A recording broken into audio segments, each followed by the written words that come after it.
Мен Шерботаев Сартбаевич туура Күркүлдөгү айылынын Аксакалдар сотунун төрагасы болом. Анан быйылкы жыл кургакчыл болуп суу жок болгондугуна байланыштуу жакында Чүй областынын губернатору Тентиш Эркин Саткынбаевич өзүнүн каражаты менен мынау насосторду коюп берди. Мына могу төмөн жакта жүгөрлөрдү сугарып жатат. Эми ушул маселени жанагы шайлоо болорду депутаттар чуркап келип калат, элди издеп. А эл момундай кыйналып, кысталып, суу жок болуп, бир депутат келип, кандайсың деген депутаттар жок да. Анан эми биз нааразы болгонубуз себебибиз, ой, биз жок дегенде эчтеке бербей эле кой. Ушундай маселелер келгенде акылдашып, кеп кеңеш берип, мынау иштерди жасап коелу десек, биз ыраазы болуп калбайт белек.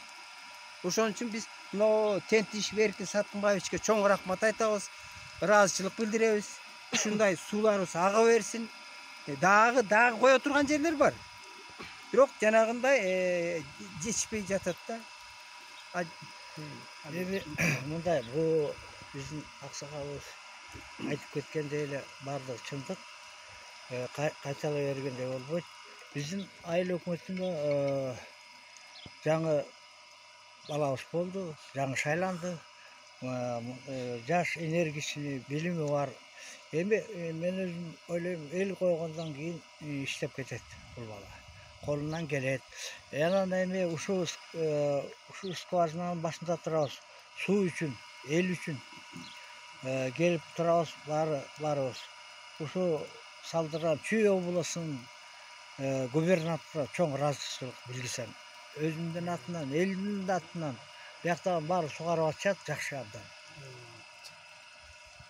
ошол суу жокто эл кыйналып атканда ушундай скважиналарды уруп берсе, может анча-мынча эмеден кризистен чыгып кетербизби ушул сезондо, куракчылыкта.